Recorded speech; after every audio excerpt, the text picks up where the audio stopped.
Hi students, कैसे हैं? स्वागत है आपका क्लास में। लेकर के आए हैं अध्याय नंबर 14, 3 बौद्ध कथाएं, यानी कि बौद्ध धर्म से जुड़ी हुई 3 कथाएं होंगी। ठीक है, तो ये कथाएं जो हैं बौद्ध धर्म के साथ साथ चलेंगी और ये उस समय की है जिस समय भगवान बुद्ध के बारे में अच्छा खासा जाना जा रहा था विदेशियों द्वारा। ठीक है, तो पढ़ेंगे सारांश से। ये लीजिएगा, प्रस्तुत पाठ में अलग अलग कथाओं द्वारा जीवन को सही दिशा व सही रूप से जीने की शिक्षा दी गई है। सकारात्मक दृष्टिकोण, परिश्रम तथा मीठी वाणी, ये कुछ गुण ही मानव को सभ्य मानव की श्रेणी में ला देते हैं। ठीक है, तो ये लीजिएगा।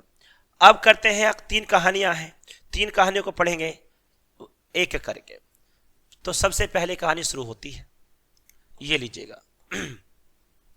सुकरात बहुत बड़े दार्शनिक थे।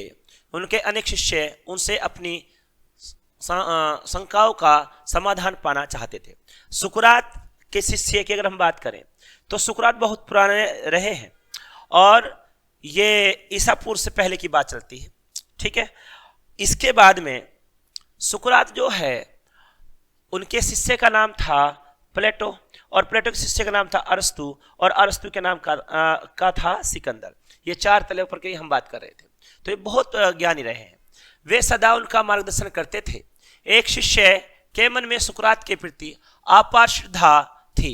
उसने एक दिन सुकरात से पूछा, हम मन को कितना भी समझाएं, सोचें, लेकिन मन पर काबू नहीं प्राप्त कर सकते, ऐसा क्यों होता है? ठीक है, कहते हैं हम मन को कितना भी समझाएं, सोचें, लेकिन मन पर काबू नहीं प्राप्त कर सकते, ऐसा क्यों होता है? सुकरात ने उसे अपने पास बुलाकर उसके सिर पर हाथ फेरते हुए कहा, जैसी दृष्टि वैसी सृष्टि। यानी कि आपने कहा, उसने पूछ लिया कि हम अपने मन पर काबू क्यों नहीं रखते हैं। तो वो कहते हैं बुला करके कि अपने पास बुलाया और कहा, जैसी दृष्टि वैसी सृष्टि, जैसा आप देखोगे आपको वैसा ही दिखाई देगा। इस संसार में सकारात्मक दृष्टि से देखोगे तो हर जगह सुख और शांति नजर आएगी। अगर तुम्हारा दृष्टिकोण नकारात्मक होगा तो हर किसी में दोष ही नजर आएगा। देखेगा, ये सुकरात कहते हैं कि अगर आपने सोच लिया है, नकारात्मकता पैदा कर ली है अपने अंदर, तो आप किसी के अंदर अच्छाई नहीं ढूंढ सकते। केवल और केवल आप हमेशा बुराई ढूंढने में लगे रहेंगे, नकारात्मकता पैदा हो जाएगी, आप उसी को देखते रहेंगे। शिष्य को कुछ समझ नहीं आया। सुकरात शिष्य के मन की बात समझ गए। उन्होंने आधे भरे पानी के गिलास की ओर इशारा करते हुए कहा कि सकारात्मक दृष्टि वाले व्यक्ति की नजर में यह गिलास पानी से आधा भरा है। जी हाँ, ठीक है, जो सकारात्मक सोचता है उसको गिलास दे दिया, उसमें पानी भर दिया आधा और कहा इसमें देखो। अब देखेगा, जो कहे कि यह आधा भरा हुआ है तो वो पॉजिटिव सोच रहा है, और जो कहे आधा खाली है तो वो कहेगा कि जो है ये नकारात्मक होगा। जो गर्मी में उसकी प्यास बुझा सकता है, नकारात्मक दृष्टि वाला व्यक्ति सोचेगा कि इस आधे खाली गिलास से मेरी प्यास कैसे बुझेगी। गिलास तो वही है, पर एक के लिए आधा भरा तो दूसरे के लिए आधा खाली है। एक उसे देखकर प्रसन्न है तो दूसरा दुखी। सुख दुख का भाव आपके मन की अवस्था पर निर्भर है। जैसी दृष्टि वैसी सृष्टि, जैसा अन्न वैसा मन, जैसा पानी वैसी वाणी। ठीक है, तो आप सोचेगा, जैसा खाएंगे आप अन्न वैसा हो जाएगा मन, जैसी आप रखेंगे दृष्टि वैसी हो जाएगी सृष्टि। इसी के साथ ये कहानी आपके यहाँ पर खत्म होती है। तो कहते हैं कि आप अगर पॉजिटिव सोचते हैं, यानी कि सकारात्मक सोचते हैं, तो सब चीजें आपको पॉजिटिव दिखाई देंगी, और आपने अगर नकारात्मकता पैदा कर ली तो सब चीजें आपको उल्टी दिखाई देनी शुरू हो जाएंगी। इसी के साथ आगे बढ़ेंगे।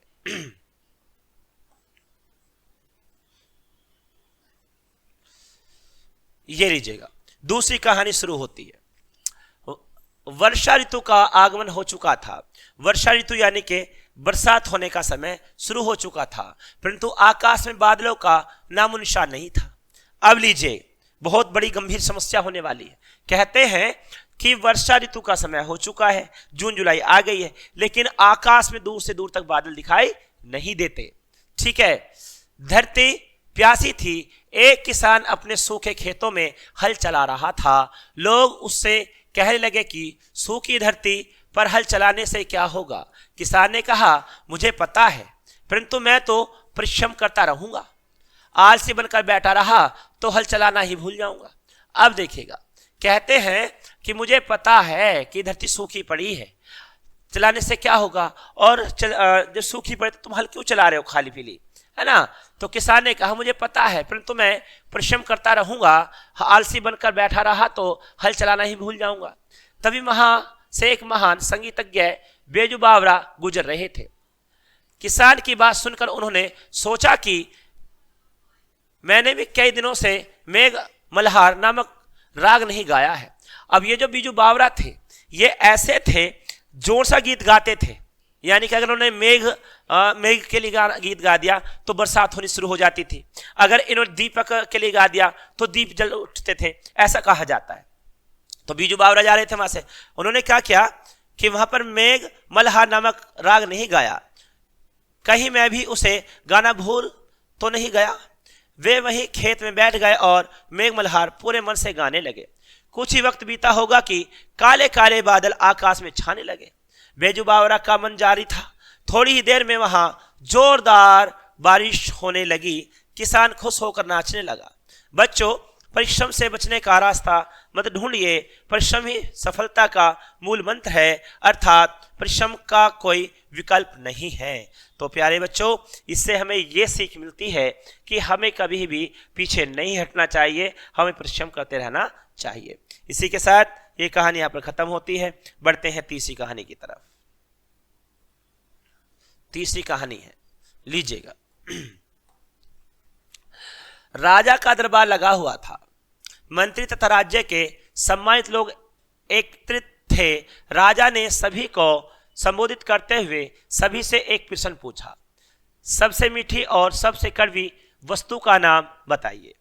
मीठी चीजों के नाम बताने वाले ने चीनी, बतासे, लड्डू, गन्ना, मिश्री आदि कई वस्तुओं के नाम बताए। कड़वी वस्तुओं के नाम बताने वाले ने करेले, जहर, औषधियों तथा अनेक कड़वी वस्तुओं के नाम बताए। राजा उनके उत्तरों से प्रसन्न नहीं हुए। भीड़ में से किसी ने कहा, यदि अनुमति हो तो मैं बता सकता हूं महाराज।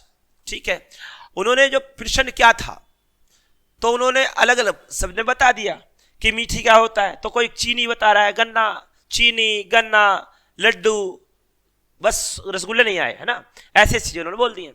कड़वी की बात करें तो करेले की बात करें, लेकिन राजा का मत ये नहीं है कि वो मिठास कहां से जानना चाहते हैं और कड़वी बात कहां से करना चाहते हैं। यहां जो आएगा वाणी का आएगा, वाणी ही इसके पीछे राज है कि जो मीठा बोलता है, मीठी वाणी और कड़वी वाणी, वो वाली बात यहां पर जरूर आएगी।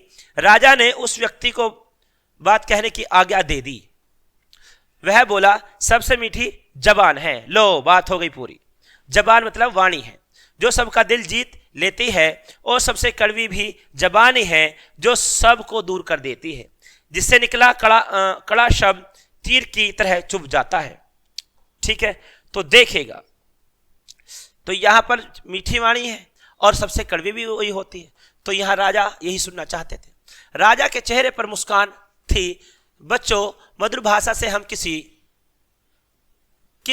का दिल जीत सकते हैं और कड़वी भाषा से हर एक का दिल तोड़ सकते हैं। तो इसी के साथ ये कहानी यहाँ पर खत्म होती है और हमें सीख देती है कि हमें सदैव अच्छा, स्पष्ट और अच्छे मन से मधुर भाषा में बोलना चाहिए। मीठी वाणी के साथ हमें प्रस्तुत होना चाहिए जिससे सबको अच्छा लगे।